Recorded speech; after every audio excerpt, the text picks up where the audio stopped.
दापोली नगरपंचायतीच्या नगराध्यक्षपदी सौ कृपा घाग यांनी आज बुधवारी पदभार स्वीकारला। त्यामुळे आता दापोली नगरपालिकेवर शिवसेनेचे वर्चस्व निर्माण झाले आहे। नामदार योगेशदादा कदम यांच्या मार्गदर्शनात नगराध्यक्ष निवड झाल्याचे समजते। नवनिर्वाचित नगराध्यक्ष सौ कृपा घाग यांची दापोली शहरातून भव्य मिरवणूक काढण्यात आली। यावेळी युतीचे घटक पक्ष, पदाधिकारी, नगरसेवक व कार्यकर्ते मोठ्या संख्येने उपस्थित होते।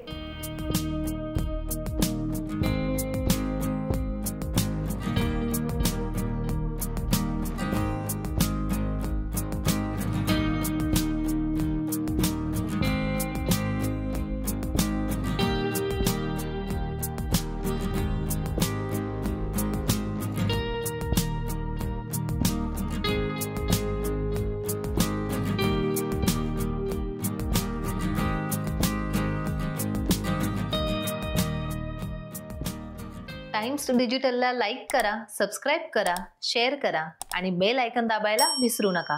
पाहत रहा टाइम्स डिजिटल।